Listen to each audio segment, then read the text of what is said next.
If rank of a 6 by 6 matrix A is 5, then the rank of adjoint A we have to find. If you know the result related to this problem, then this problem seems very easy. Otherwise, this problem seems harder. So what is the result? Result is, if rank of A is n, then rank of its adjoint will be n.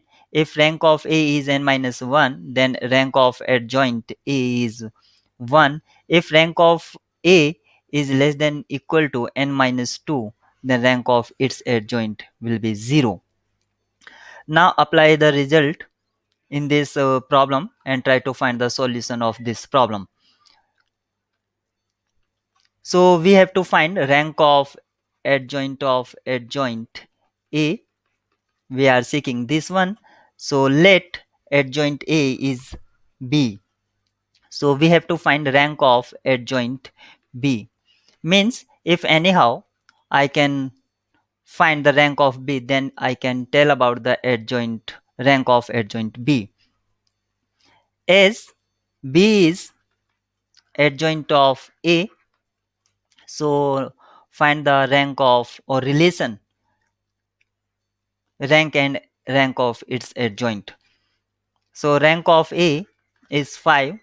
5 means I can write 5 as a n minus 1. Value of n is 6, means this matrix is 6 by 6. So 6 is playing the role of n.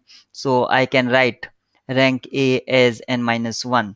If rank A is n minus 1, then by this result, rank of its adjoint will be 1.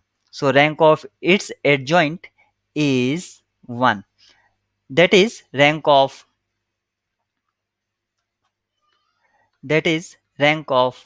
adjoint A is 1. This means that rank of B is equal to 1 because of B is adjoint of A.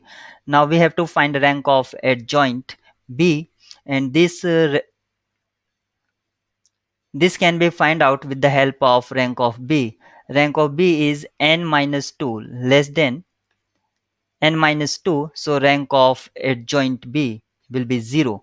We have used the third part of this result. If rank of A is less than n minus 2, then rank of adjoint of this matrix is 0.